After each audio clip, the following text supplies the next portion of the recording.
Hello and welcome back to my channel. My name is David Novak.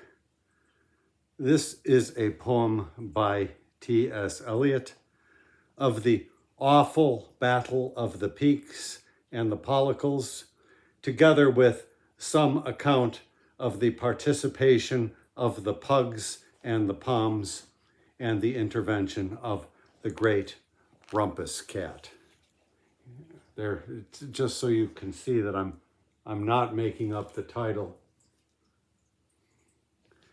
Here is the great rumpus cat, and the rest, the Pekes and the Pollicles and the pugs and the poms will make their appearance later.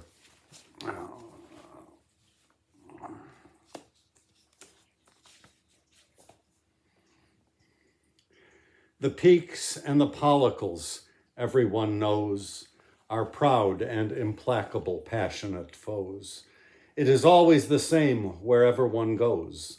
And the pugs and the poms, although most people say that they do not like fighting, yet once in a way they will now and again join into the fray. And they bark, bark, bark, bark, bark, bark, bark, bark, until you can hear them all over the park. Now, on the occasion of which I shall speak, almost nothing had happened for nearly a week, and that's a long time for a Poll or a Peke. The big police dog was away from his beat. I don't know the reason, but most people think he'd slipped into the Wellington Arms for a drink, and no one at all was about on the street when a Peke and a Pollicle happened to meet. They did not advance or exactly retreat, but they glared at each other and scraped their hind feet and started to bark, bark, bark, bark, bark, bark, bark, bark, until you could hear them all over the park. Now the Peke, although people may say what they please, is no British dog, but a heathen Chinese. And so all the Pekes, when they heard the uproar, came to the window. Some came to the window, some came to the door. There were surely a dozen, more likely a score, and together they started to grumble and wheeze in their huffery, snuffery, heathen Chinese.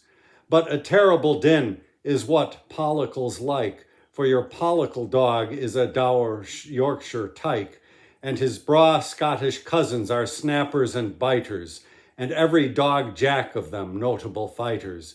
And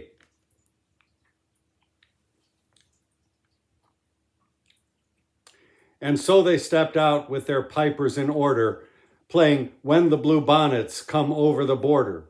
Then the pugs and the poms held no longer aloof, but some from the balcony, some from the roof, joined in to the din with a bark, bark, bark, bark, bark, bark, bark, bark, until you could hear them all over the park. Now, when these bold heroes together assembled, the traffic all stopped and the underground trembled, and some of the neighbors were so much afraid that they started to ring up the fire brigade, when suddenly, up from a small basement flat, why, who should stalk out but the great rumpus cat? Come on.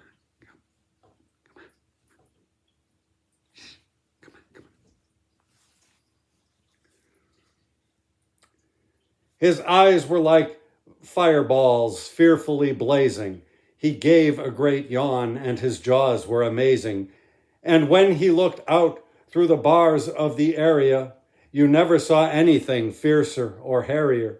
And what with the glare of his eyes and his yawning, the Pekes and the Pollicles quickly took warning. He looked at the sky and he gave a great leap, and they every last one of them scattered like sheep. And when the police dog returned to his beat, there wasn't a single one left in the street. Well, afraid the great rumpus cat did not make his appearance on cue. Now we will give you the rest. Thank you for stopping by my channel.